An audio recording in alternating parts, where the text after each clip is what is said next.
iTiS World of Worship Fellowship. Today is the 27th of May, 2024. We're about to reach the halfway mark of the year. Those of you with New Year's resolutions, what have you done about them? Are they moving along very well? If you're in that culture of making New Year resolutions, by New Year, I mean January to December. Yeah, we're almost in, actually next week, Friday will be Saturday. Will be the halfway, the 6th month of the year. Yeah, but today being Monday, we do Q&A. Q&A meaning questions and answers or questions and responses, depending on how you look at it. We attempt questions from life, generally, philosophy, critical thinking, religion, prophecy, the Bible, of course, marriage, sex, you name it, we attempt, not because we are experts in each of those, but because we believe we have a revelation we can share with you, and then God continues to reveal the answers to you if you're looking for those. Yeah, so today it's 6:13 East African time. If you'd like to join us on Zoom, we do this 6 to 8 p.m. East African time. Otherwise, we upload the recording on YouTube. Our YouTube channel is iTiS World of Worship Fellowship. If you search for iTiS World of Worship Fellowship, you'll find all the videos we've been doing since 2015. I checked, and the first video we uploaded was actually in January 2015. So yeah, feel free to go to our YouTube channel. All the things we record are uploaded there. And of course, we're open to criticism, we're open to feedback, we're open to counter arguments. We're not here to agree on anything. Just feel free to challenge us, and we learn together. That's why we're here. So Monday, we have the usual suspect here, who's Peter. And he has a question from his workplace, aka the university. So Peter, please, over to you. Hello. We Hello. can you hear me? Loud and clear. Thank you. Thank you very much. From my observation in the last dozen years of teaching at university, I've discovered that most of the children, most of the university attendants, whom people call students, university students, I've discovered that the greatest percentage of them come to university not to be transformed by education or not to be transformed by information, which one would think is the ideal, which one would think would be the primary goal of a university, to transform the students from ignorance to knowledge, from unskilled to skillness, from poor attitudes to better attitudes. That kind of transformative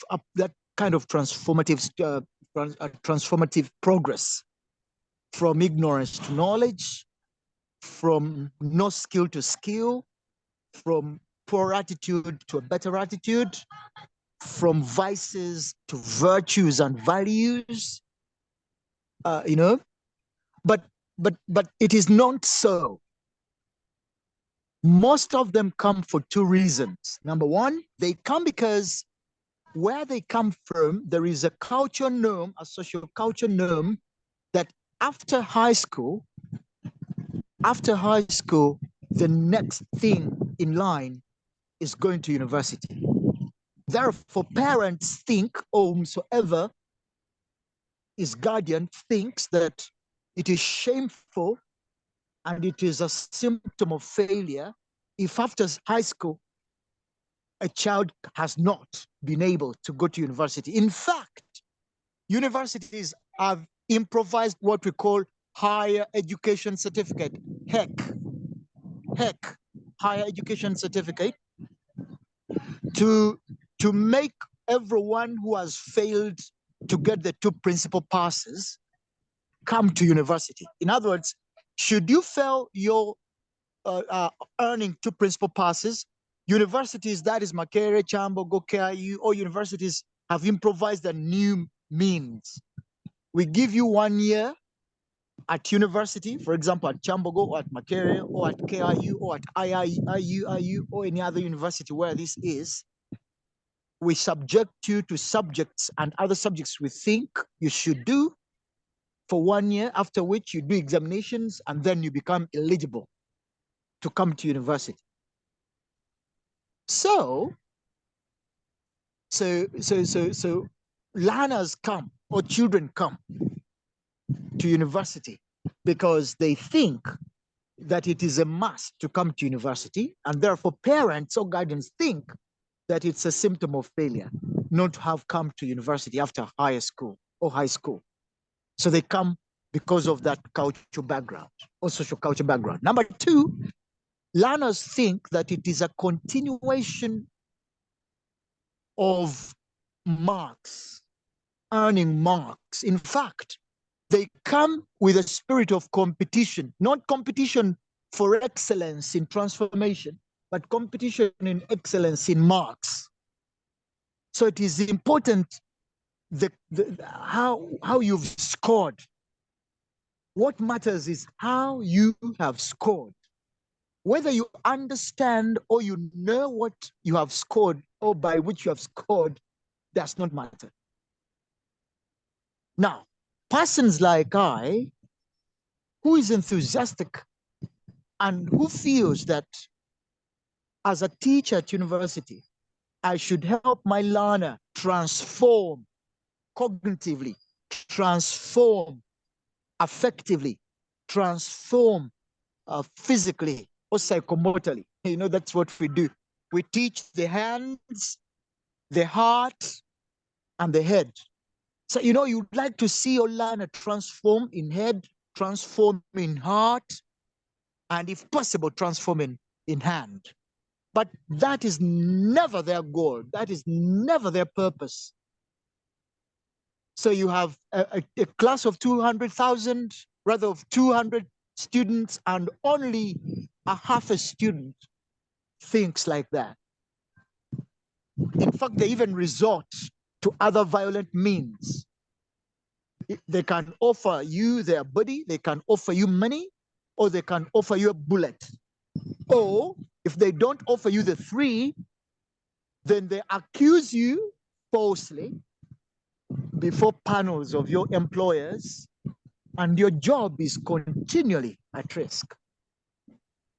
So our education has been accused of being impractical.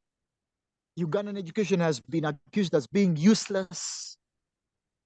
Somebody was asking, one of the parents was saying, Peter Mbulida, why would I pay for my child if after a degree I have to look for income to start a mobile money shop for him or for her? So why, you know? So the question is about our education system. How should I, the teacher, what should I do? Should I change my attitude and I adapt or adopt this? Should I stick to what I think should be the right thing? Can we move this culture? Can we revolutionize this culture if this culture has a problem? If the panel here might think differently. Does our education system have a problem? Or in other words, what must I do? Advise me as a teacher. What must I do? How should I deal with the learner at this level? Should I deal also with the parent? Should I deal with the society, with the government? How should I engage my society to change this attitude? Thank you. Thank you, Peter. As always, these questions are a bit long. You can easily get lost in the in the background, but it's okay. I think to summarize your question, what does a university lecturer do in this day and age where 99% of the students have come to pick up a piece of paper known as a degree or master's or diploma or whatever it is? And yet you as the lecturer want to impart certain knowledge, some certain values. You want to transform the mind, the heart, and the hands, like you said. Yeah, that's the question for those who probably missed it. Kato, are you there? I know, by the way, Kato has been a university lecturer also, or at least assistant lecturer before. Kato, are you there? If I Yeah, remember that's correctly, you worked at moderator. the university before, right? Yeah, true. What was your experience with the students? It was tough. It was tough. Students never wanted to learn. They could actually clearly tell you.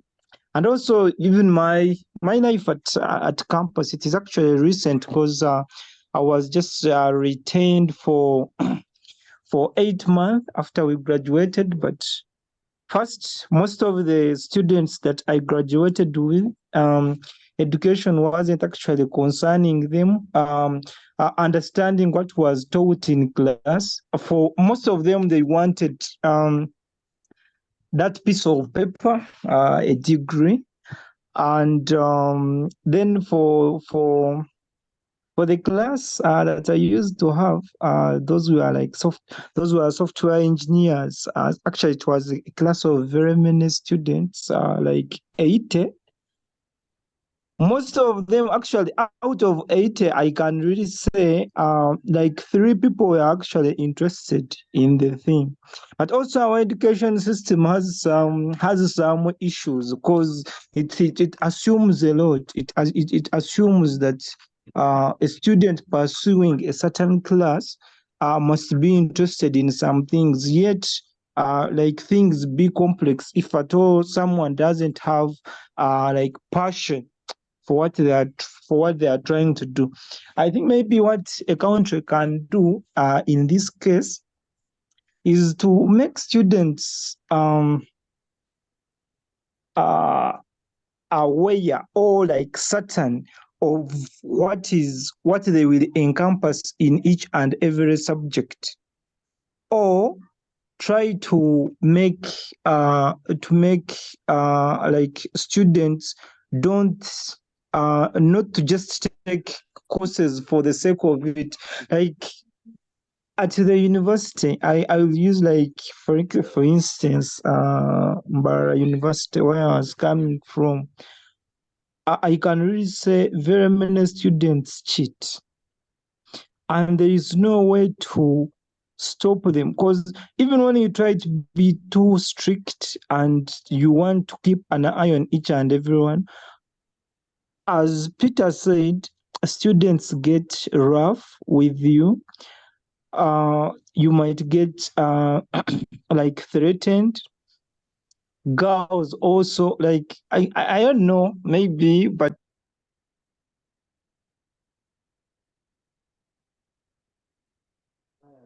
it is a norm at universities. Find now, if you're like kinda young and you're trying to teach, girls just throw themselves to you, like they might want like a favor of maybe like being generous as far as maybe when you're marking their courseworks or end of semester tests. So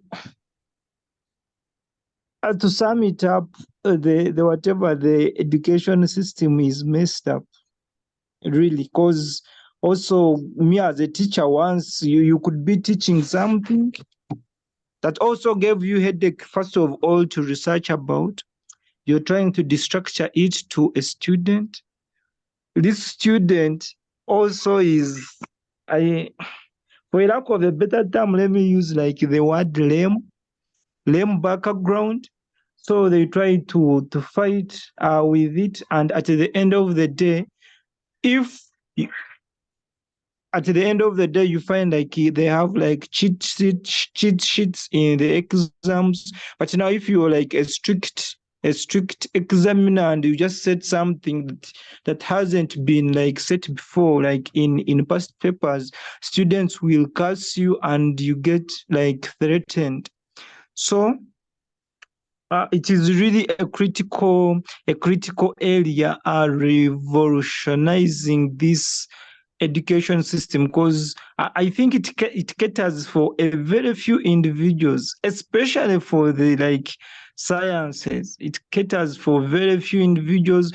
Most of the students who just go in there are just they go there just for the paper. Someone just goes in class, they cram those things. They just want to be a doctor. You find someone is a doctor, but they don't really Kato, understand the what is chemistry. the way forward? What is the way forward? Now that we know all that, what is the way forward? What should we do? What should the lecturer do? Actually, the government had taken one step. It is a good step integrating. They did some changes on this curriculum. So a student they don't focus. The new curriculum kind of now doesn't focus on only on the evaluation of what the student answers in the paper, but also considering what a student discusses with others or what they know in communal basis. But I think now education system should now tend to empowering students with more knowledge, with more skills, actually, more skill sets and knowledge, but in a practical way, not like in a theoretical way. So the theoretical bit could be left out to a few maybe sharp individuals. I don't know the mechanism they can determine that, but you clearly see now that with the population that has increased, very many opportunities are taken, and actually we don't require very many people to be in a workforce for the for the economy to keep running, because um, with machines, with automation, we can have a few people work. Others might chill or maybe research and whatnot. It is not that every person in the society has to work, and that thing is something that the society needs to know. If you don't know, because to me it seems actually employment might be a good thing, but in actual sense it is bad for those who don't have employment. We don't require a lot of people to work. But now the very reason why very many students see it as a requirement to go to the university, at the end of the day, they want these jobs. But if there were soft skills, they could be empowered in, and they just stop having this fantasy of getting white collar jobs and whatnot. They could get that form of training, and they also contribute to the society without these kinds of documents.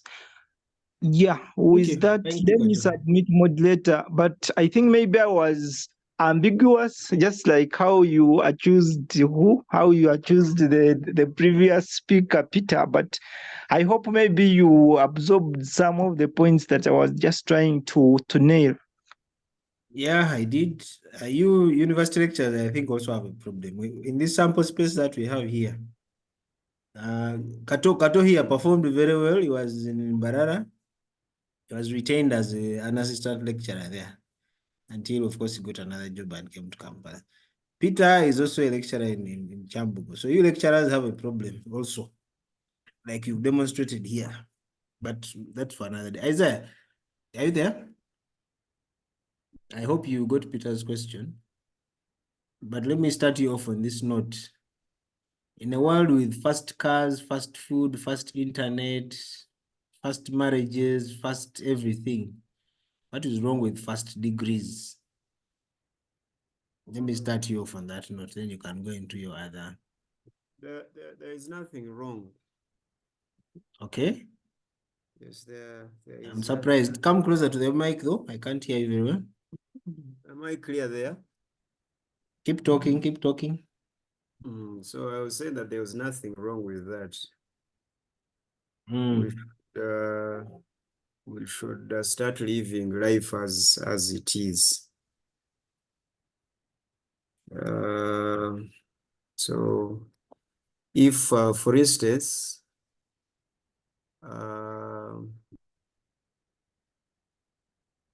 I personally don't see anything wrong with transacting grades for sex or grades for money.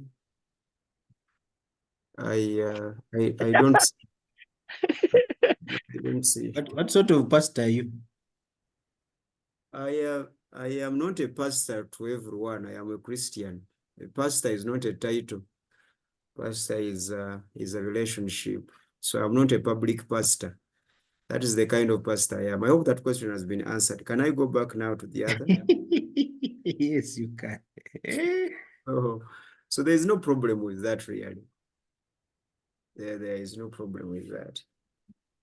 Because you see, my problem is that, Priest, yes, Kato. I still mark some scripts there as a side hustle, so I take advantage. Yeah, yeah, if they can pay you, please, you take that money. Take the money and No, the The 6. transactions What you are about the talking 6? about. Should he take the 6 for the max? Hey, preference. If you want 6, take 6. Take what you want. It's a transaction. What do you want for your grade? If you want money, take money. If you want 6, take 6. It is a transaction. It is a transaction. So there's no problem with that. The reason as why I'm saying this is because logically, you cannot have a right thing within a wrong thing.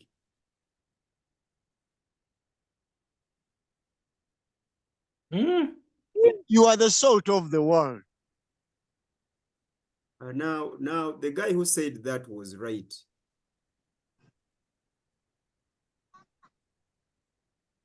Okay, he was right. So let me focus on this logic so that you get to understand. Once something is wrong, I mean wrong, it's not that it has just gone wrong, it is wrong.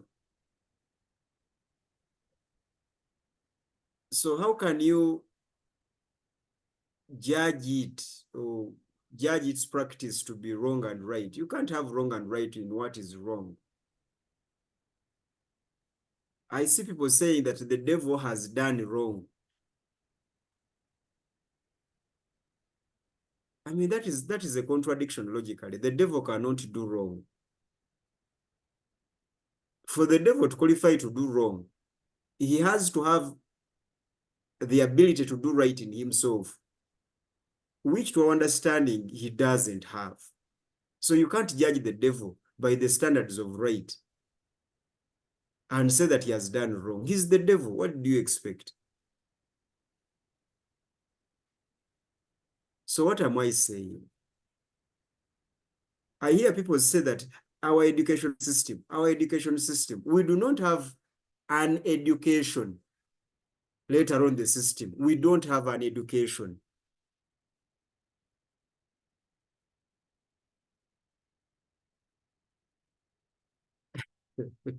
So we cannot even have a system of what we don't have.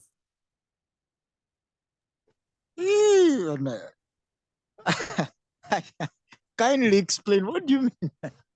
You are the English teacher. We all know what education is. You guys, what you're doing in those institutions is not education.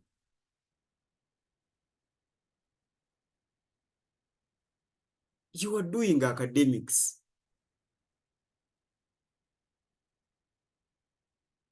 That is what you are doing. So it is really unfair to judge academics by the standards of education. So every teacher, every lecturer, every professor at the university or at any other school must be fair, not to judge their students by the standards of education and judge them by the standards of academia or academics.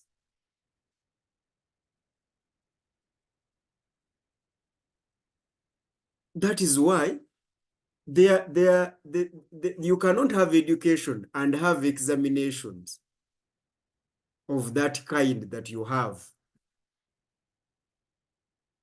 that require students to remember. That is not education, that is academics. Then those who remember more than others become academic giants. and they have high marks, and then you give them certificates for being good at remembering what you told them.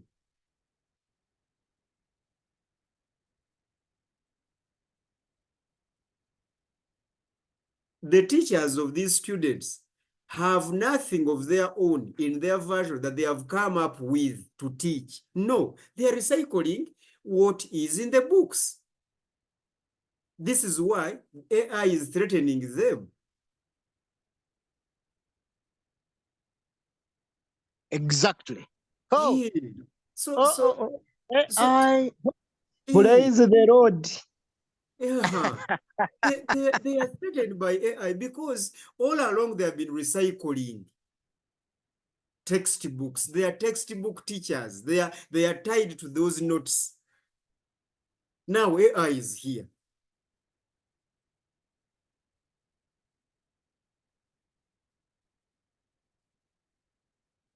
So whoever is going to survive AI must be faster than AI, because AI does not provide any new information. No, it is just faster. It collects information faster and puts that information together faster. That is AI for you.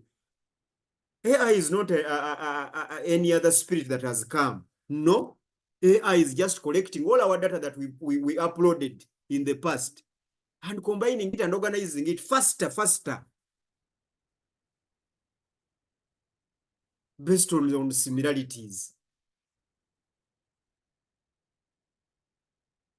So really, academics is a corrupt entity for me. It is not education. It is the wrong thing. I don't see why we have these conversations, or if someone is willing to pay for the marks of academics, give them the marks and they give you the money. If they want to give you some sex and you want sex, take the sex and give the individual marks, let them graduate in academics.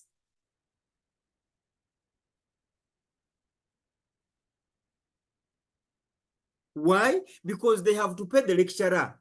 I need you to understand the position of these students. They have to pay for the marks at the university, and they are given that certificate known as the degree or whatever it is, certificate, diploma, degree.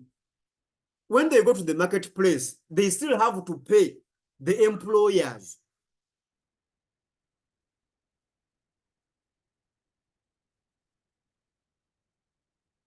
So really sympathize with these people when you are bargaining with them.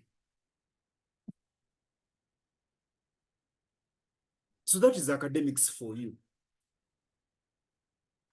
And the fallacy is that if a student has performed highly at the university and gets a first class, I don't even know what that means. First class, second class, upper, second class, pass degree. Now, I don't even know what that means. But I'll tell you what it means. The level of remembering, cramming, and reproducing what we are told in the past 3 years on paper qualifies you to get a first class, a second upper, a second class, or a pass degree.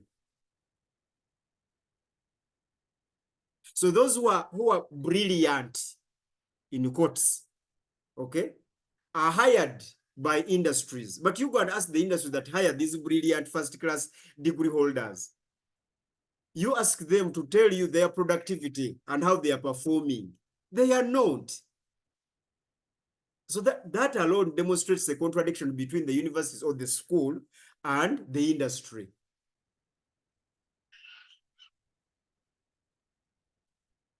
So for me, academics really is corruption. And we should not call academics education. There is no education. Education is an entirely different thing. It's not what we are doing.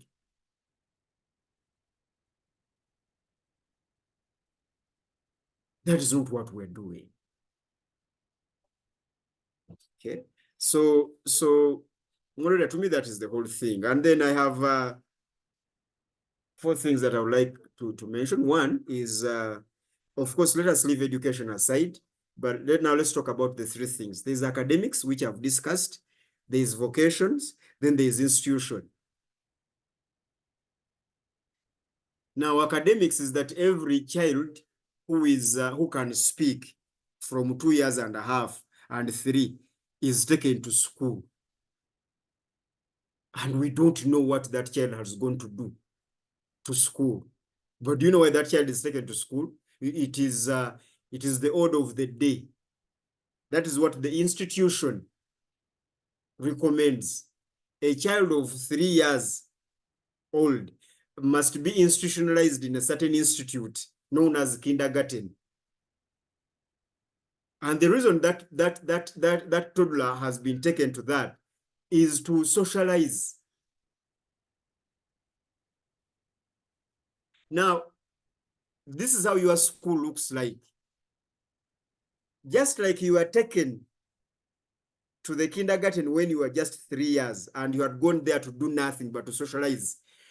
It is the same way that you go to the university, and that is 80% of people who go to the university do not go there to do anything but to socialize. It is an institution. I am telling you, Jethro, you go to all universities and look into the books and the notes of all the students there and see what they are doing. They are doing nothing. Then compare that and contrast it with their social life. The time they spend in clubs, the time they spend in makeup, the time they spend in watching movies and series, the time they spend in going out in shows, the parties they do what? Compare their school time at the university with their social life and tell me what they went to the university to do. Socialize. It is socializing. Just like they were taken to the kindergarten when they were 3 years. So this is what I call institutionalization. Gada. At ompitira chipita.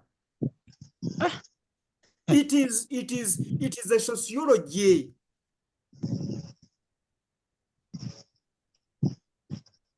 So it is a social development. Because we are human beings, we need these institutions to grow. So it is unfair to assume that everyone who is at the university has gone there to study. No, majority have gone there to grow. So it is a growth institution, not growth in study. The academics is a justification for this sociology.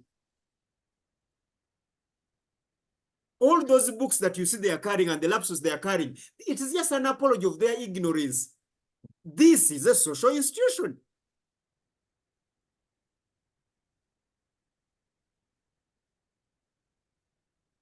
So that is the first part for you. The other part is the vocations. Now, unless we turn these universities, I mean a section of these universities, aggressively vocational, we are not helping ourselves. So we must have a very huge bricklaying industry at the university and a huge medical, we must be hands-on,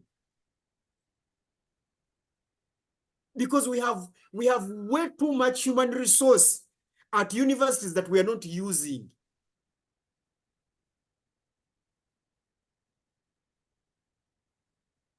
We are not using that. Let me give you an example. Peter, most of you studied in Makerere. Peter and I think Jethro and I don't know about Ebi and Mugoya. So have you guys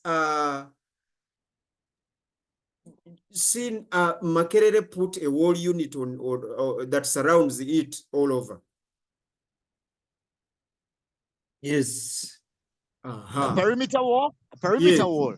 Yes, there's put a perimeter wall surrounding it.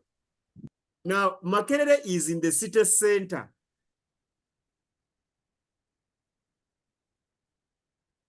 And instead of Makerere building shops on by the road. It could be shops, it could be whatever, you know, building industries, it has just put up a perimeter wall. Does anyone understand what I'm saying? Where they are supposed to build shops. Sajja kutuvuma buvumi ono. No. This is why I'm telling you, we do not have academics, education in Uganda. Makerere is the topmost university in Uganda. And they professors sat and decided that they are going to put a perimeter wall around it. There are no shops, there are no what, and this is a university that trains people to go and work, and it has no work inside it. They only have photocopying machines in the university. And they are not theirs. The photocopying machines come from outside. Those photocopying machines are owned by the illiterate who are kweya.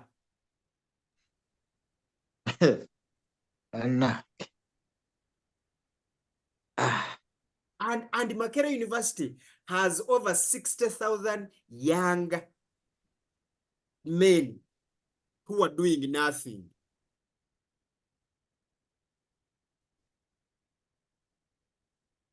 So how can we even begin judging people who want marks for sex?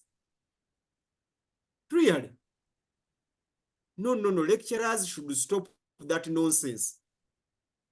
If a student has some money and they want grades, give them the grade, take the money. If they have the size and you want the size, give the grade, take the size, because you and your student are one and the same. You are at that level.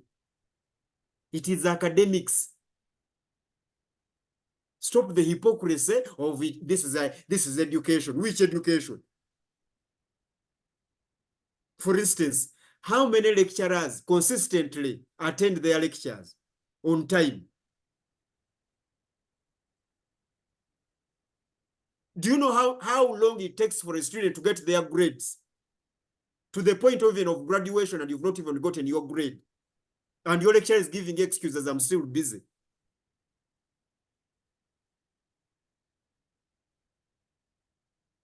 So, moderator, it is a corrupt entity. Let us not waste time. If universities cannot be industrious, how can they promise us that they're going to send to the marketplace industrious brains?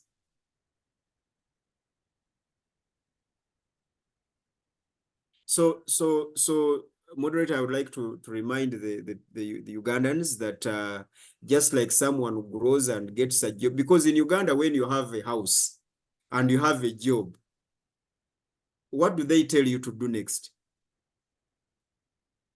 Get married. It is a social ladder. Now get married. Same thing applies that everyone who finishes senior 6 must go to the university. But a university is not for everyone who has come from senior 6. And you find universities also registering people for universities asking senior 6. I am always asking myself, why would a university require a senior 6 certificate for you to join if it is education?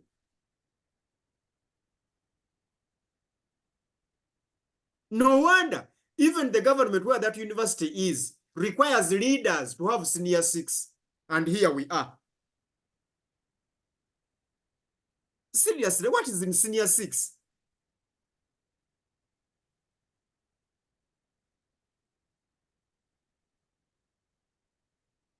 So moderator, it is a foolery, it is a fallen world. We need to be aggressive against this wrongness, and we also need to repent. We just need to repent. So it is foolery. Thank you. Okay, Peter, there you have it. If you are in the foolery, participate in the foolery. Stop making sense where there's no sense. Hmm. Peter, are you there? Hey, I'm here. I'd say the complete quagmire. I think It's a total quagmire. I think Isaiah said it here before. Out of a class of 100, you can see those who came to study. That Yes? won't stop me from getting masters, and I climb up. Please do. Please do. Like we've said, it's just a game of what? Let us play the game like it is. You see, moderator, one of the things that people need to understand is academic certificates are not for how much you know and what you can do. They are for your ego and status in the community.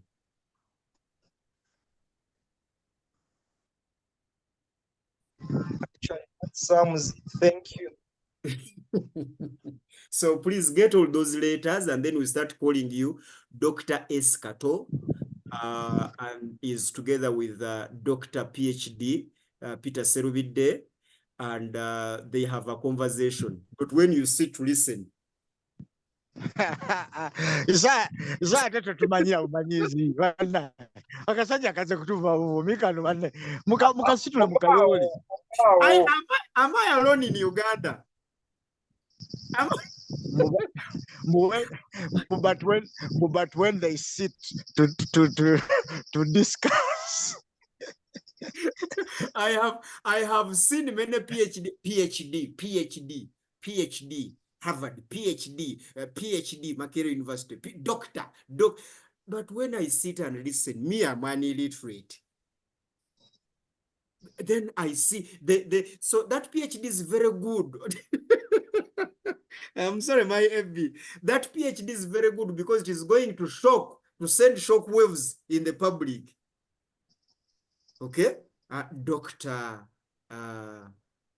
Seruvide, PhD from South Africa, whatever university is there, plus Professor Mugoya.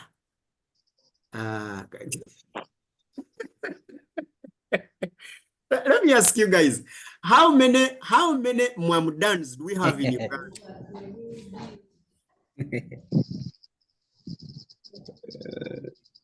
Moderator, you respond. How many Mwamudans do we have in Uganda? I have only one Mamdan. Thank you. But how many PhDs do we have in Uganda?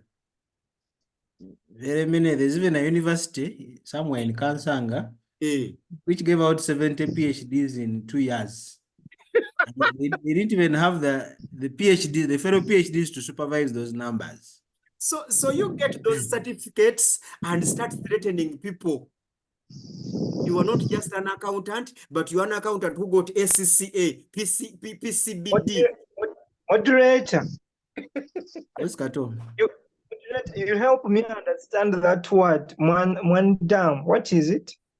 I don't know. Professor Mamdan. You don't know Professor Mamdan?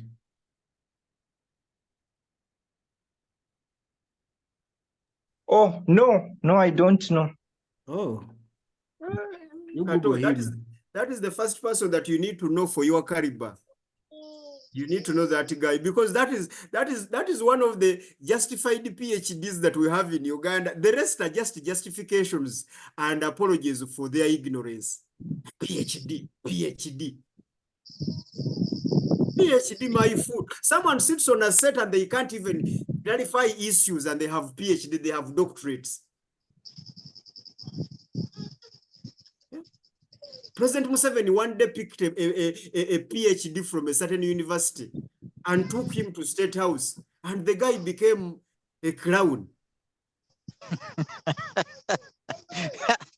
Clown in Uganda is Dikula. PhD, doctor. You people, you get those things for your egos, but when we go on the ground, everyone shall stand on their own, and we shall know who you are. But of course, you can wear those certificates like you wear clothes. The most educated country in Africa is Nigeria. I think Kenya is second. And I think South Africa comes there next. PhD. How many PhDs are in China? How many PhDs were in Greece? Where all these philosophies came from?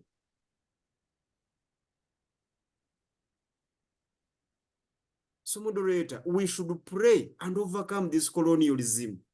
Our heads are colonized.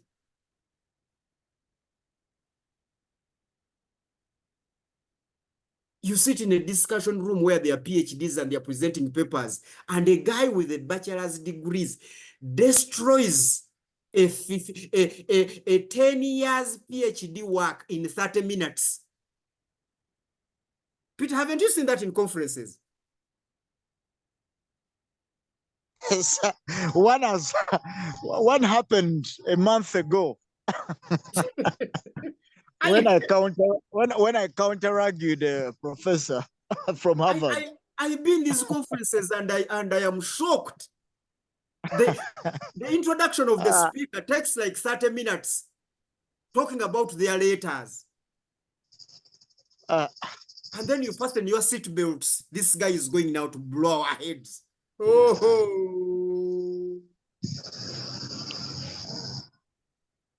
So moderator, me, I'm a very angry man.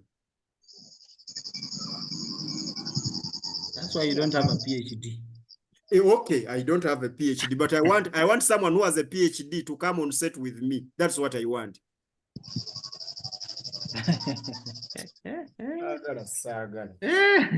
Okay, thank you very much. That was a question from Peter. We can take another question. Does anybody have a question we can attempt?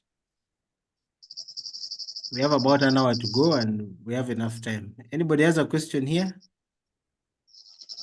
Yes, I have another, but if can we give chance to somebody if we have else?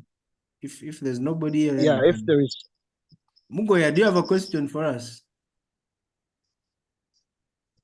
Well, not today, Jethro, but there is something I'm researching about, and probably next Monday. Okay. Actually, it came from the discussion of some Sunday preaching, where priest was saying that the God that asked for a child wasn't the same God that brought the ram for Abraham. Okay, keep reading and researching. We shall attempt. There is something that came up, and I started doing some more reading. So I think by next month I will have it ready. All right. Abby, do you have a question for us? You've not asked in a long time.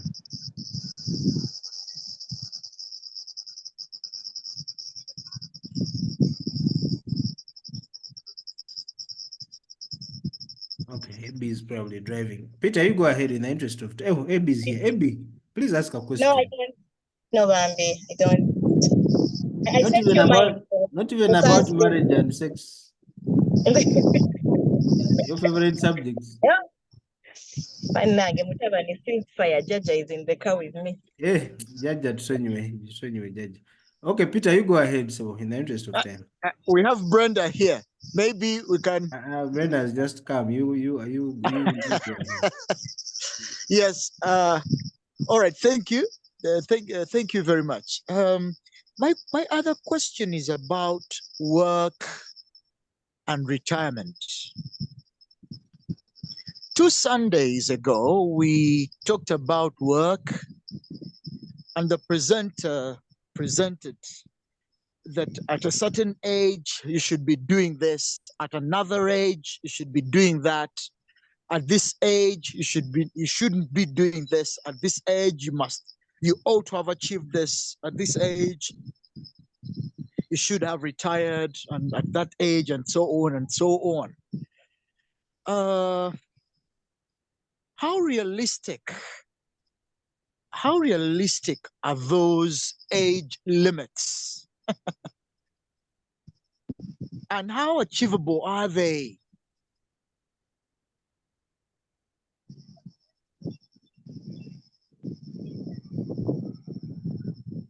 Okay. Those that question is interesting in light of what we've been talking about. That life has been kind of programmed for us from when you're 3 years, you join a daycare, then when you're 4 years or 5, you go to nursery, then you do a 6, you go to university, you get a house, you buy a kanyawulunji, you get married, you know. So it seems like even the financial world has got those classifications you just talked about. The video Peter is referring to was done 2 weeks ago. It's on our YouTube channel for those who missed it. It was by Francis Golovi, one of us here.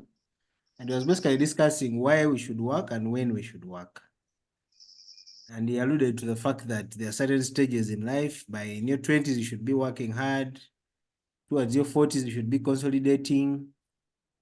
Then past the 40-year mark, you should be semi-retired or even retired. And then 50, 60 onwards, you should be enjoying retirement money. So Peter is asking, how realistic are those stages? And should there be a crisis if I'm in my, for example, I'm in my 40s and I don't even have savings, for example. I don't have savings. I don't even have a side hustle or even a business I can get 10,000 shillings from. What should I do? Is that a sign of failure?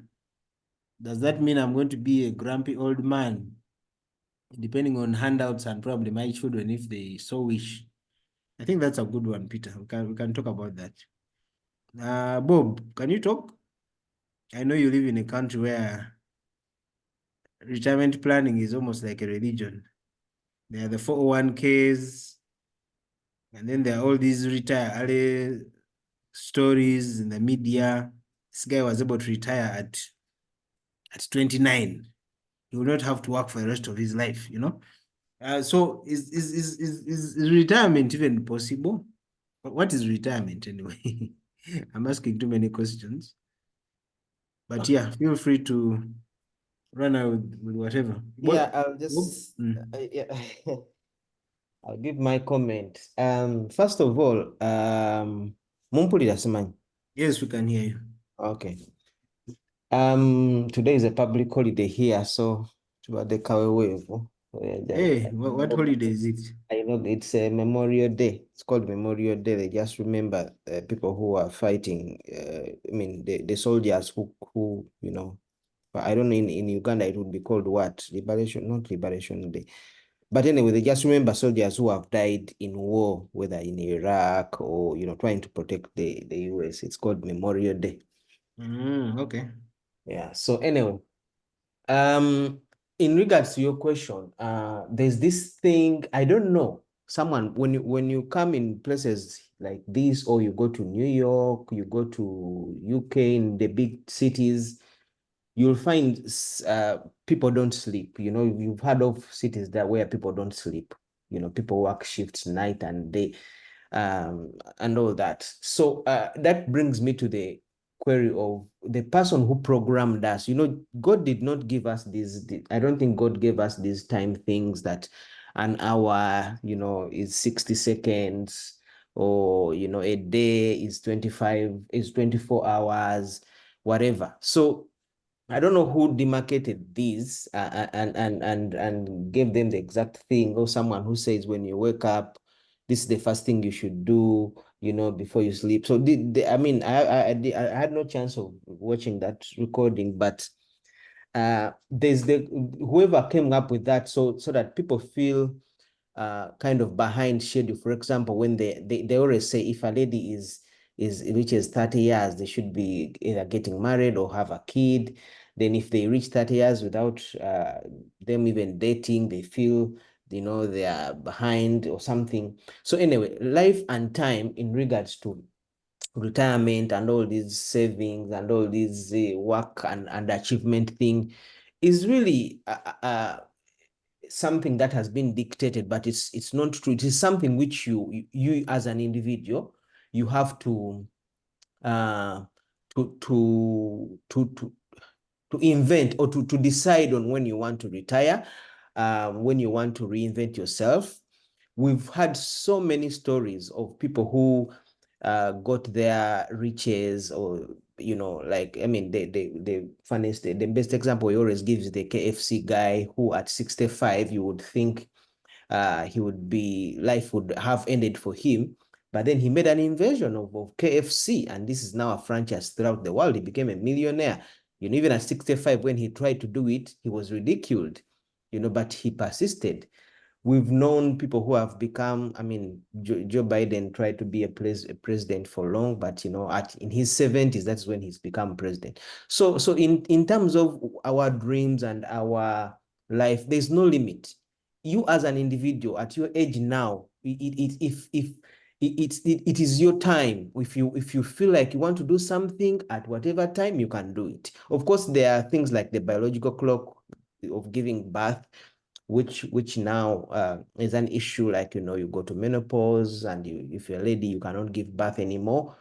But still, I mean, science is still trying to also even get around that, and we've seen people above in their 50s giving birth.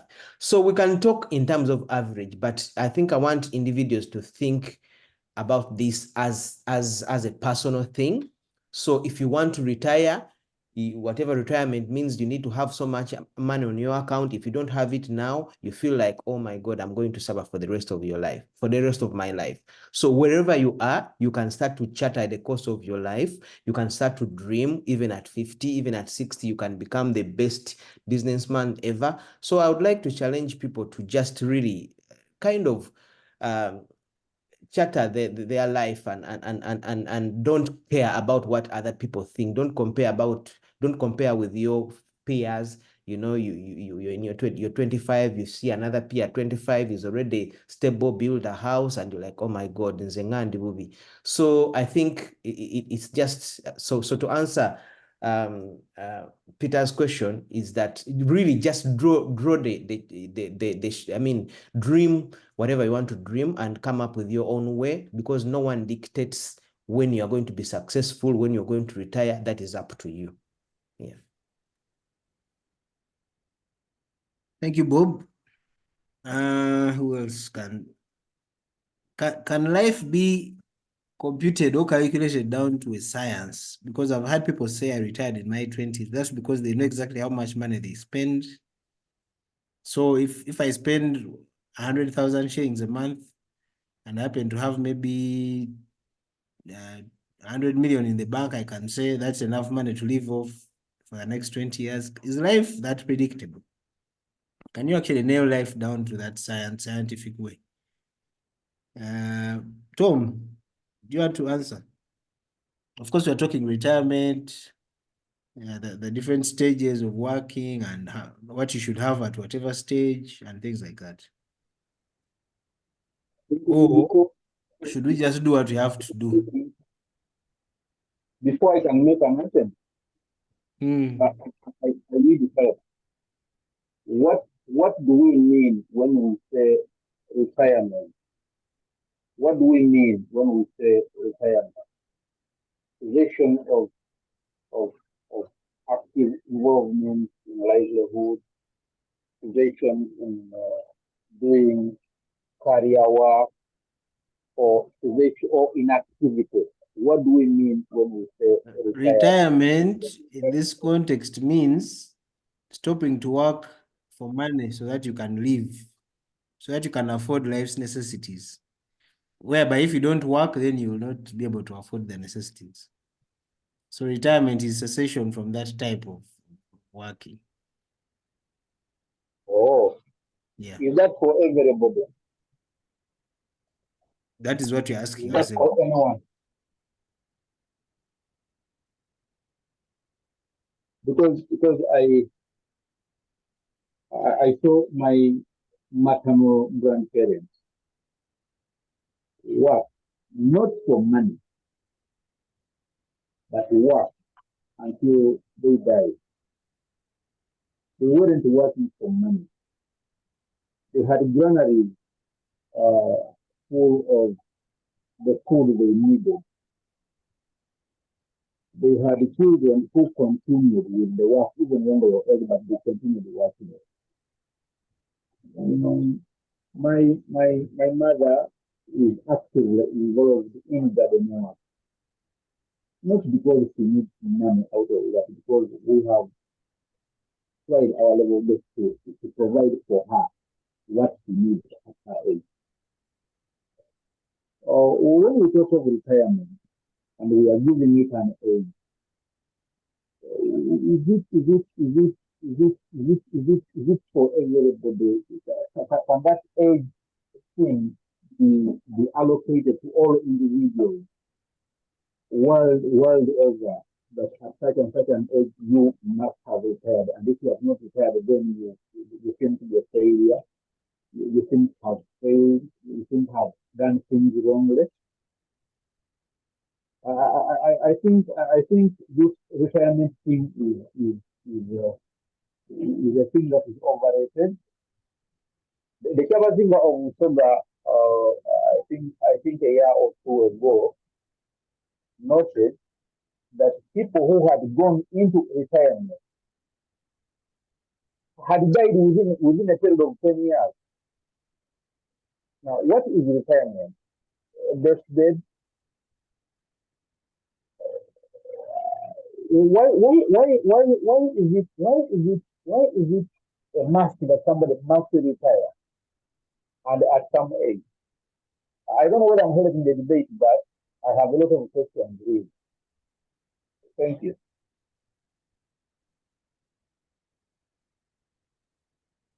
Thank you, Tom. Your audio was terrible, but I hope you guys were following. Mugoya,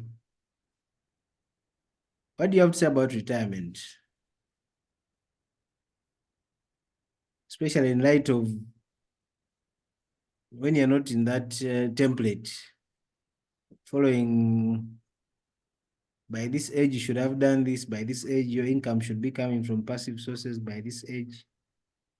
Because where those guys are coming from, the reality is you're growing old, your energy is reducing, you'll not be able to work as hard or as long as you're working now. So you need money to survive. Are you going to depend on your children or relatives or handouts?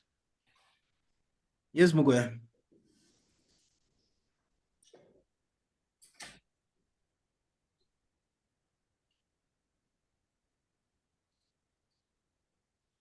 Mugoya ngatayogera kiki. Okay.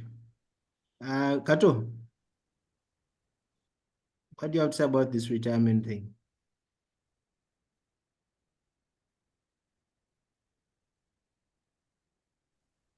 Yes, moderator. We are talking retirement. I hope you've been following. Yeah, I've been following, but that topic is the one I have less to say about. But first, we need to know retirement is not for everyone. It is for these people who, okay, the retirement that at least I know of. It could be, I might not call it saving, but you see, we have a problem. We didn't clearly define it, but I'm going to take it as this one of where you reach like the age like age 55, and you have your retirement package that you can live on. So as you are trying to say, those people who be in 20s, 29 or 30s, and they say they are retiring, you need to be saving a lot of money each day, and and I don't think it is workable unless you're extremely privileged to retire at that age. Because now, if we factor in like the entire population of Uganda, for an average Ugandan, every day is a hustle.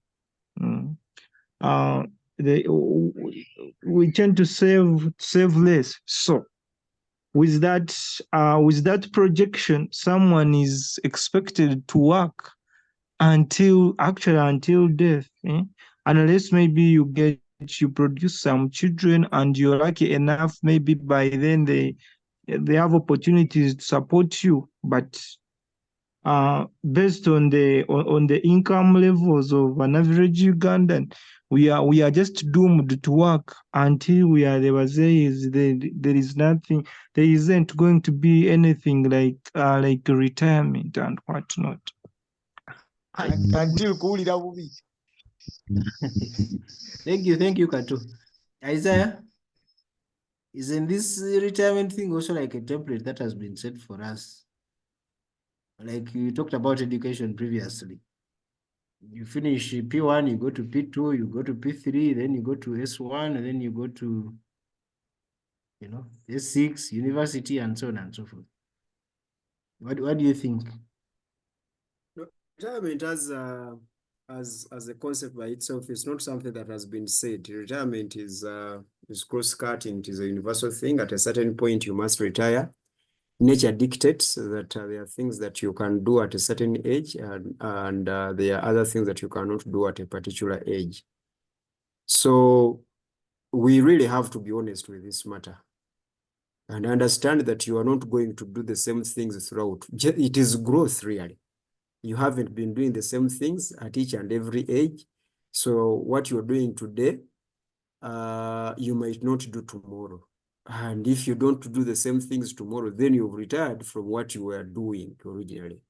So, however, the problem is these other mystifications, limitations, and the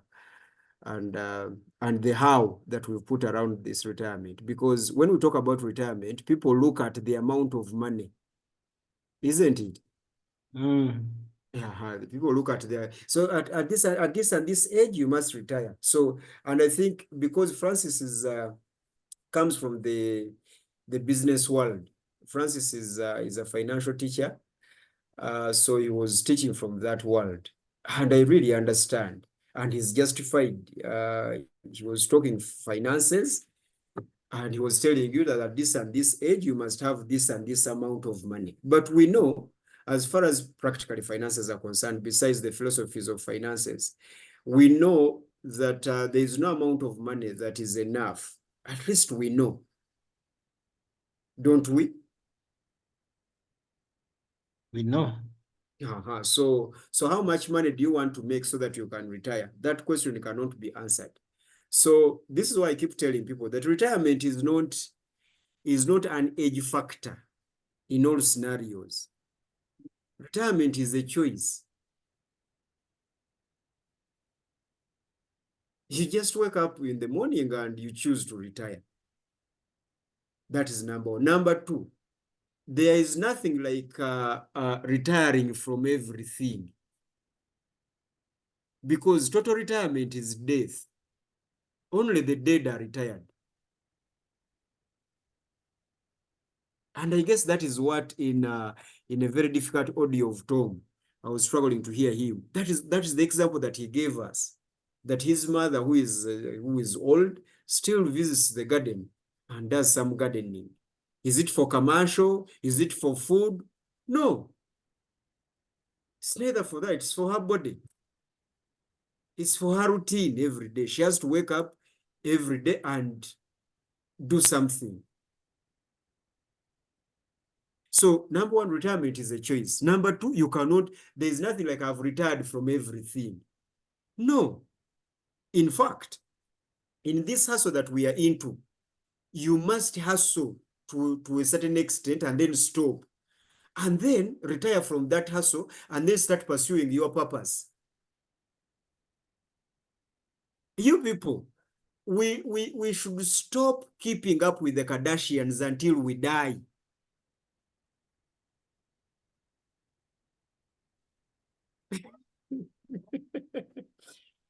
because the major reason as why people do not even want to retire, it is because they have the world has set a standard of living. And recently I was talking to a certain Pentecostal pastor and telling him that one of the most dangerous things in life is to set a standard of living. There is nothing like that. It is a fallacy. You must have running water. You must have this and this. No. You can drink from the well. and live for the next 60 years. Or you can boil the water that you've drawn from the well. But you see, some of us are not going to retire because of the standard of living that has been set on us. For instance, now, for example, like the country of Bob, they don't choose, they have no choice on particular things.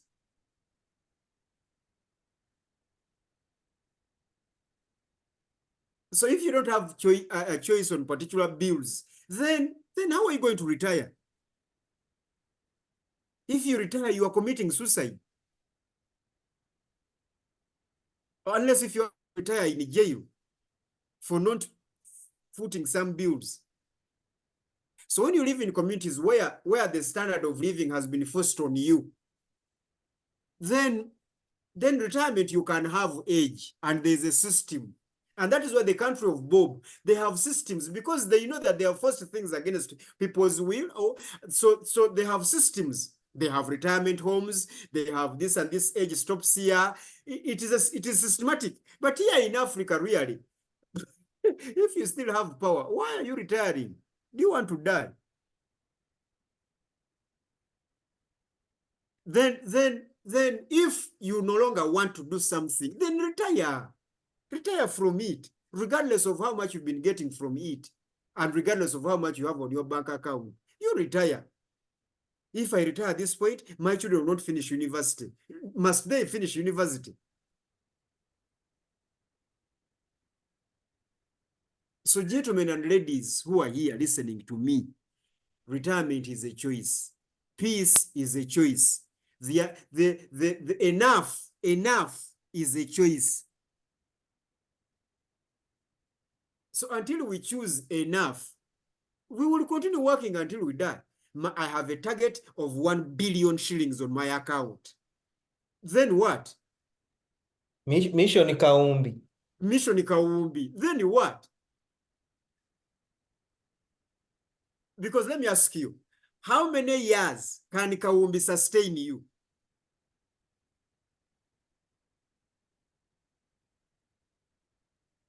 You tell us how many years. And how many years are you going to live? So, gentlemen and ladies, you choose. Work very hard while you can. Work very hard. Do not stop. Work day and night. And then wake up in the morning and retire, regardless of how much you have. More or less, you retire. Give yourself peace. Stop pursuing something. Yes? I was just watching something recently from Schwarzenegger, the guy I grew up watching playing action movies. He has another action movie coming out. I laughed. I said, "This guy retiring? He has been a governor of New York. He has, I think in terms of money he has, but the guy is still in his passion, I think. Yeah. Yeah. Well, I wanted to tell you that you work very hard, then pause this industrial hustle, and then also pursue your purpose. What is your purpose? What were you created to do? Because most of you assume that the things you do for food is your purpose. No, it's not your purpose. Your job is not your purpose. So at a certain point, you have to stop this, get out of this industry, and then, and then pursue your purpose. Do the things that you have always wanted to do. Go to places that you have always wanted to go. If you die with nothing, you have died a happy person, a fulfilled one. But people hustle and they die bitter, but with everything. Have you seen people dying bitter, but with plenty? It is because they have never chosen to retire and do things that are going to make them happy, and do things that are going to make their lives fulfilled.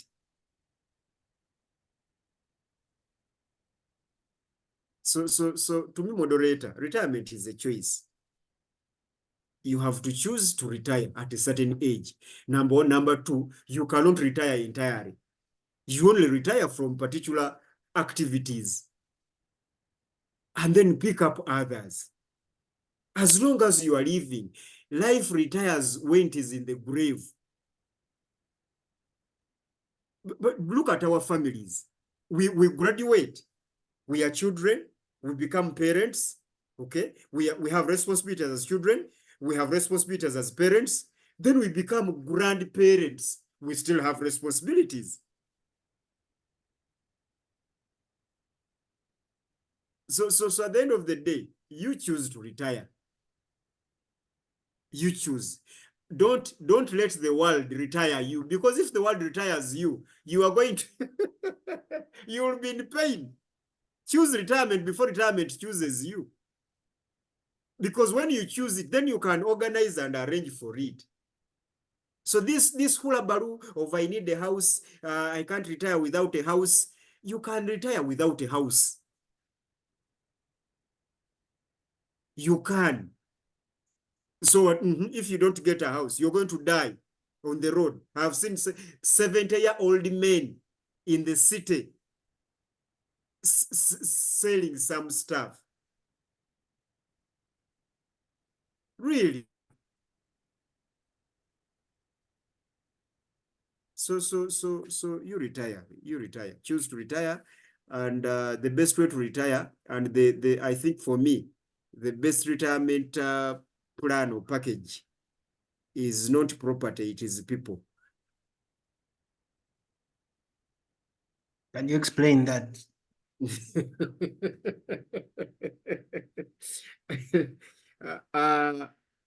We spend all our energies and all our powers working on the retirement plan known as property. We want institutions, we put factories in place that are going to take care of ourselves, money, we save all that, and then we call that a retirement plan package. But you see, when you retire and you are in a vegetable state, all that you have worked on is not going to help you like you want to be helped. You don't want hired mercenaries working on you on a sick bay, working on you in your retirement home. You don't want that. You want family, you want loved ones, you want people who believe in you to be around you. Because at that stage, you don't need money. You need compassion, you need a sociology, you need love, you need people who are talking to you. You need friends, people who are going to spare some of their time and come and sit with you and hold a conversation with you in your retirement. Having a working refrigerator in your house will not help you. It is not enough. TV won't be enough. You can't sit there and watch TV. You just can't. Even your eyes might nod. You need people around you. So it is at this stage that you build your retirement package plan by getting the right people into your life. You don't need many. You need the right ones into your life. If you are blessed with a good wife and a good husband, amen. If you are blessed with right children, amen. If you have right friends in your life, that is your actual retirement plan. You need human beings, because money will take you that far. With money, with too much money in your retirement, you will die soon. But with the right people in your retirement, you will be healthier. You will. So we are at the level of creating that sociology of your retirement. But we are obsessed with money. Okay, we shall see where money gets us. In the country of Bob, they send those with money to retirement homes, and the mercenaries take care of them. And haven't you seen them slapping them? But those are billionaires. But in the country of Bob, people are too busy to make friends, to create sociologies. They are minding their business. When you retire, they send you to a retirement home for a machinery to take care of you. Gentlemen, our grandparents and retired people in Africa are happier than those in those retirement homes. But you see, the cosmetology of finances will present them as better than ours. But when you go to the ground, you will see how vegetable like they are than ours here in Africa. Why? Sociology. Money is good, but people in your retirement are important. Thank you, moderator. Money is good, but people are better. Auntie, when you say that better, you have compared money with people. Mm. They are not even comparable. Don't joke with having the power of people around you in your helpless state, being surrounded. You need someone to warm you. I'll give you an example. King David had everything. And the kingdom asked him, Your Majesty, what do you want? Then he said, a young girl. Was it for sex? It was not for sex. The guy wanted a young girl in the bed with him because his body could not generate heat anymore, regardless of how many duvets, royal duvets. During the day, yes, during the day, this king had no one to talk to because he was no longer sitting in the board meetings that he used to sit in. So he needed someone to make noise around him always.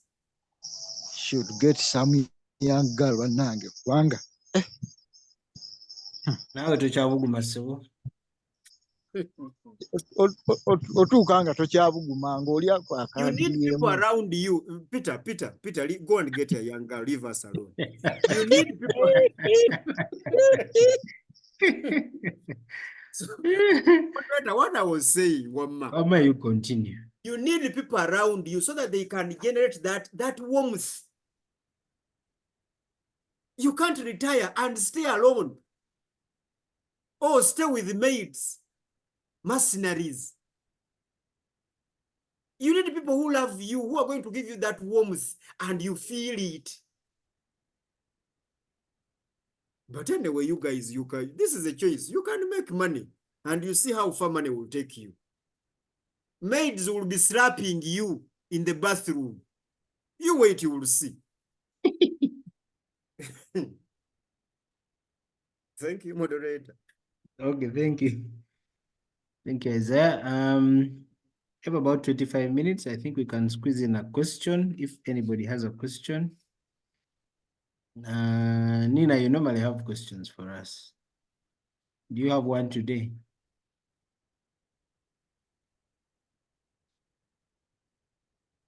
No, thank you, Jethro. Thank you, everyone. Good evening. Thank you, moderator. No, I would love to listen in for All now. right. Neze wendi young girl. Peter holiday. With all the heat. Moderator, I have a question. Yes, you ask. The iron of men, we like kukwana, but when women approach us, the way we set off. Run. Now Peter is not going to switch on his microphone anymore. Now that Nina has declared that she's available.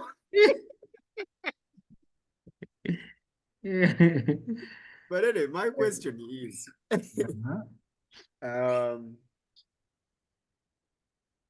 Wow, set off how? Impossible. Nancha. They cannot set off because, first of all, it is interesting to be desired. So they cannot help it. They just have to say yes. Lila, so that is feminine. Wanji? Nana Musumba has a question. Get. I already Uh-huh. My question actually is not even going to go outside that, because now that the microphones are on, let me ask from that. Okay, Nancha, you're going to answer first. Yes. Musumba, go Okay. on. Why do women, or do they find it difficult to approach men if there is a person that you like? Is it a culture thing that you should be pursued, or you can come straight and tell a man that I am interested? What do you think about it? So is it a culture thing? Is it a natural thing? What is it? Why? Oh, actually, do women ever sit there and they say, I like so and so? And if they do, why haven't we seen them approach us to the level that we do ourselves? And is it the right thing to, is it the Christian thing to do? Nancha is going to go first, then Nina will go next. Well, because history has shown that whenever a woman expresses her interest explicitly like that to a man who has not approached her first, they tend to mistreat her because they cannot say no, because they like the attention, they like to be desired. It is lovely to be desired, but at the same time, they want to, they forget that for as much as this woman has desired me, perhaps there are qualities I can see in her and see if it is really worth the try. They just simply be like, oh, let me also now enjoy being desired, and then they end up mistreating this woman and never regarding her up as rightly as they should. They don't give her the reverence she desires. They don't give her the attention and the care she desires. They feel like she should be going the extra mile, because she's the one who wants me, you know. So it becomes quite no, we don't want to put ourselves in that position. Secondly, because history has shown us that it is a bad idea. So culture and life has helped us to devise means of expressing our interests without expressing them explicitly. If the man desires you, then he can respond. For instance, even in the Bible, you see when Ruth had interest, she was told a way that she would present herself to this man. And then when the man had desire and he read the signs, immediately he responded because he had the same desire. So he responded and he took responsibility, because it is given to a man to be responsible for that. And every time he relinquishes responsibility to a woman, he mistreats her, because it is not for us to take on certain responsibilities, you know. So it's embedded in our nature. That is why it's proper, it's better. I just present myself to you. If you desire me, you approach me. If you do not desire me, you leave me, because when I approach you explicitly, you punish me for it. Okay, thank you, Nancha.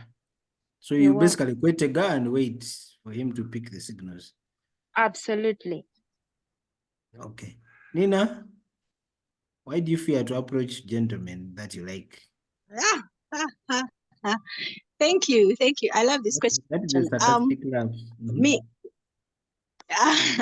me basically, I would say these days now women are go-getters. They move to the tables. I've seen girls, but I've seen girls who go to the tables. They don't wait to be served. But usually those ladies who do that,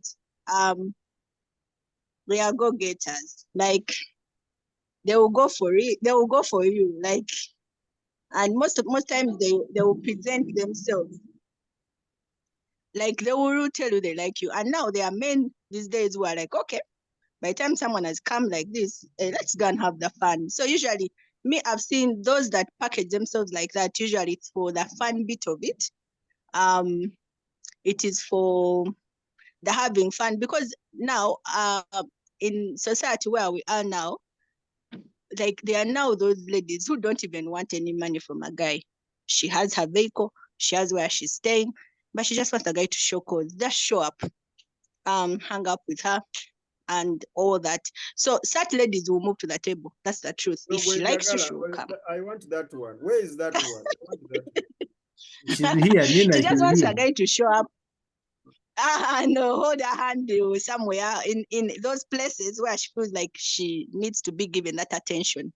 Yeah. But why don't women come up? I think also nature has shown us that men are chasers. Um, I've seen it. I associate with so many guys because I work mainly with men, but men are chasers. And usually when something is easily available for them, they tend to just ignore it. Like someone said, like men are meant to chase, like they are meant to, you know. So once a woman, you know that at the back of your mind, like you have to also should make it hard, a bit hard to get, so that they chase you and catch you. And naturally also women want to be given that chasing bit, like given that attention. Like, so I think it's just nature that for some ladies, they will stay laid back, however much they like the guy, because they know the guy is meant to chase. And actually with men, when they chase and achieve, it's an achievement for them. Like usually men, they are nurtured in a way that things don't come easily for them. Like they have to work hard, provide for the home. Even a lady, they don't expect to get it easy. So I think once they get it easy, like my sister said, there's no value in it. So, but now those ladies that move to the table and want the guy to show up, so it's all like equal somewhere. But for the serious ladies, the way to be chased, however much you can see, you can look through someone and know they like you, and maybe you like them. Yeah, you will pretend like around. Thank you. Is that the same reason why after getting you, they stop chasing? Because now you're available? There's no more challenge? Perfect. Now they'll look for something hard again to get.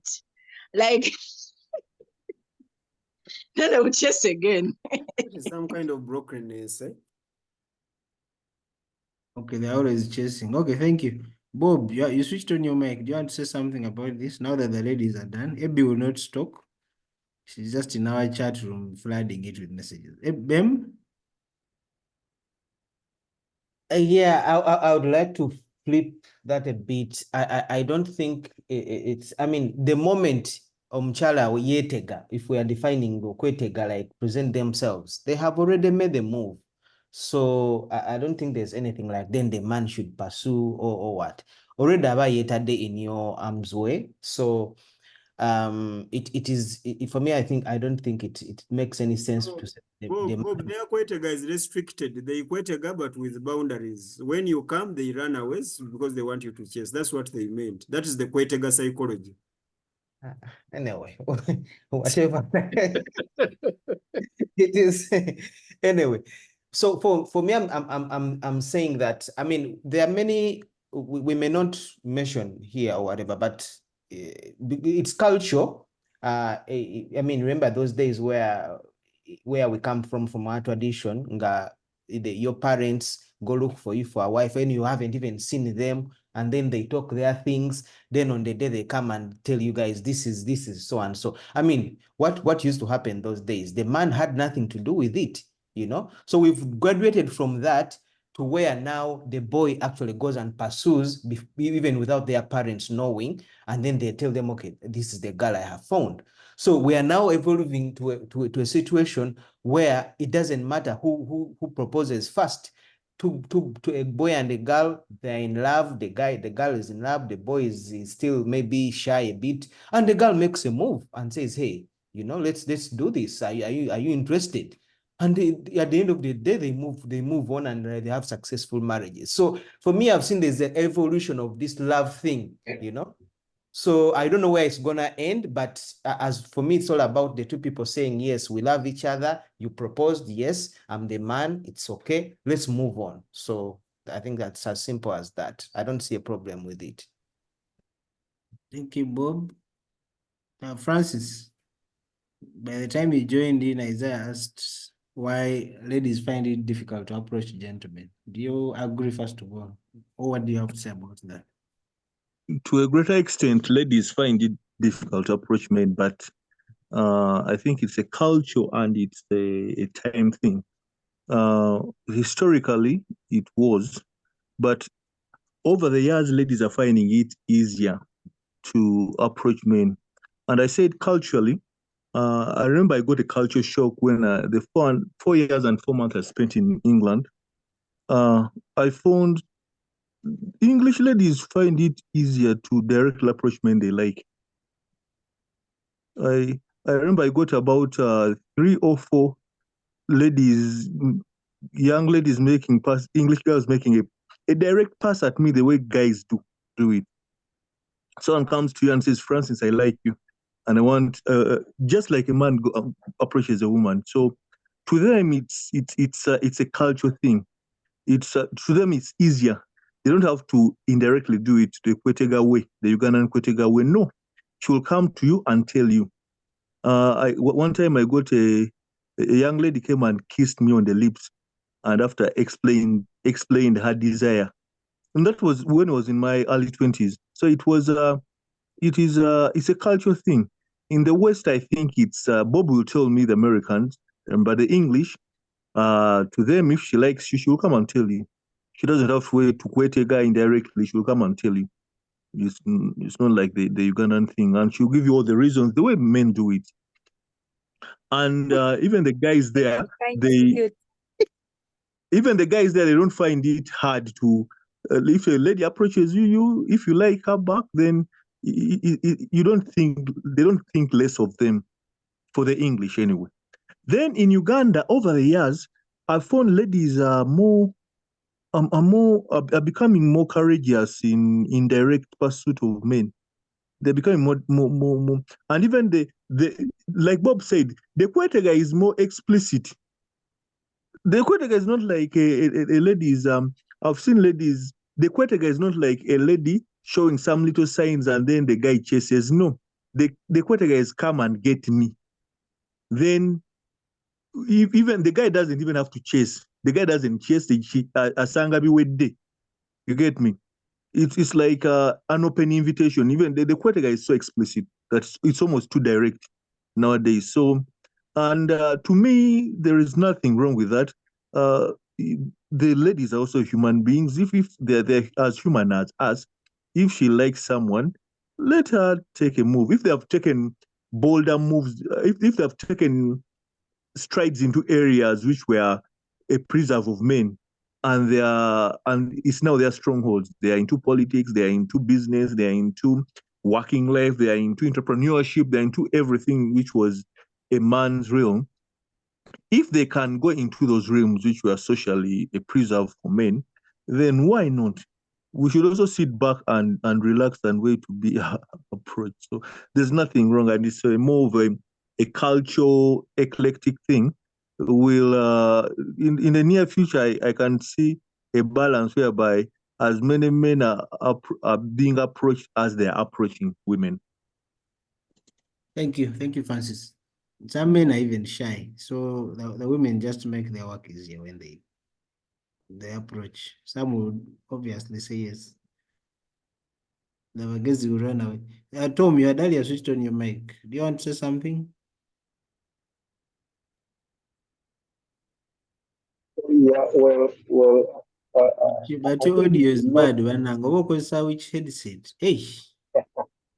in a headset. So, Okay, go on. That's better, slightly.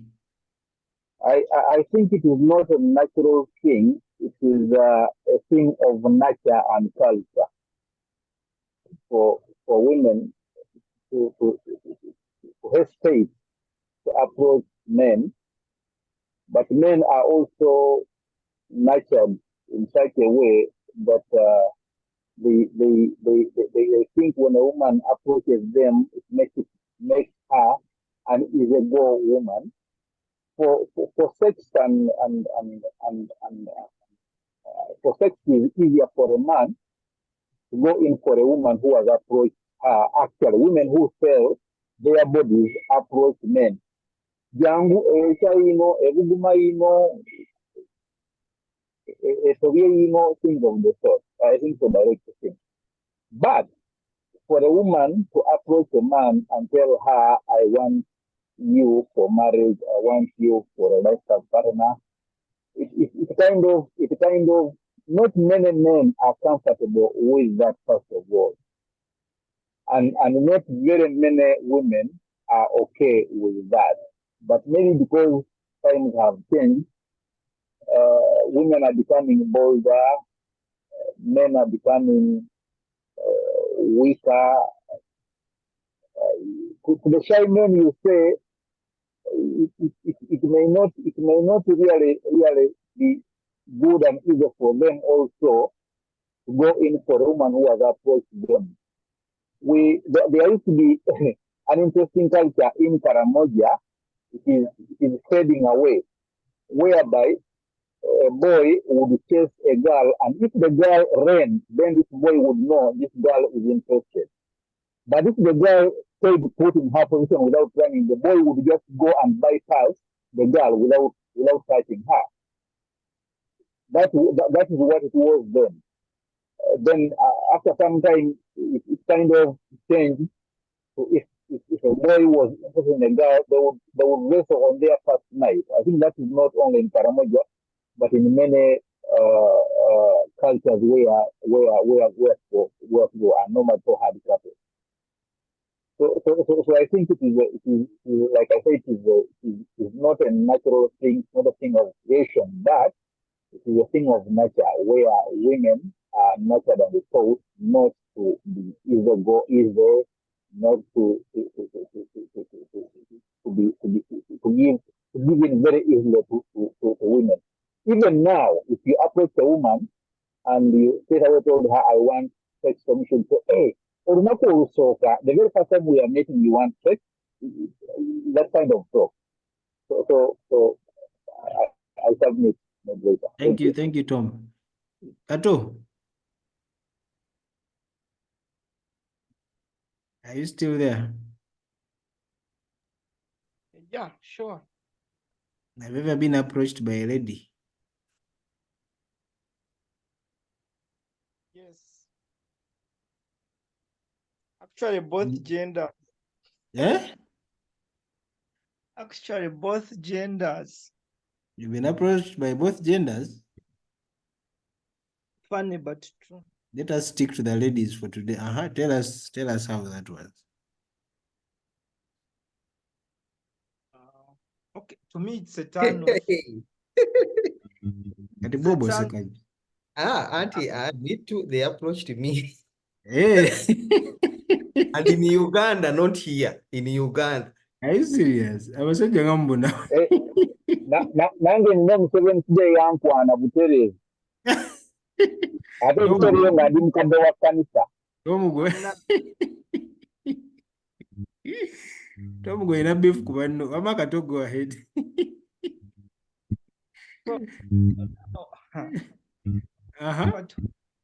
If at all. Was it in a work setting? Was it in a school setting? Just explain now. Both. So there have been many instances, eh? Yeah. But what I can say, it's really a turn off. It is never. I don't welcome such kind of initiatives. Well, like I really feel like how Nancha said, I have an urge to earn something like myself. I appreciate it way more if it is me pursuing. But now, if you give me a hint and maybe you can open up and you just show me that at any time I can eat. To me now, like I don't know, but I involuntarily put you in how can I call it, like in a circle of the chip. So that's it. Okay, thank you. You had if signs and I at least try to pursue you and you first wait all. I also gain interest in trying to, to do my work as a man.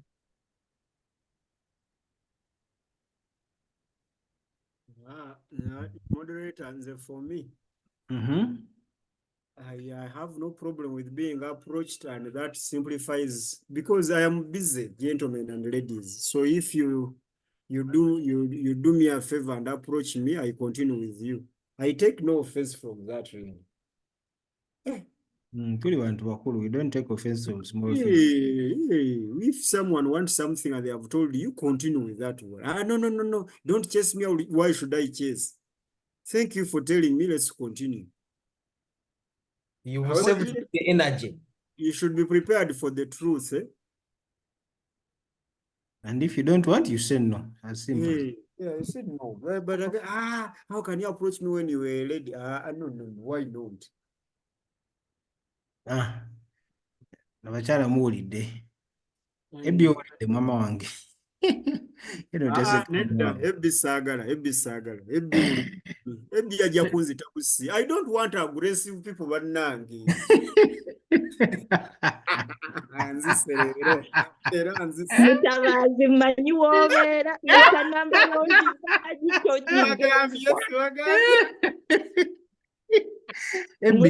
Baada boogera ku aggressive people, ate n'okolera ddala aggressive days.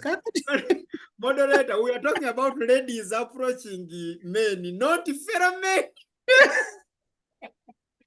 Mutabazi nja kukibako nja kwabya nja kuyisamu n'eggaali osaaga. Oyajja kunjiribya.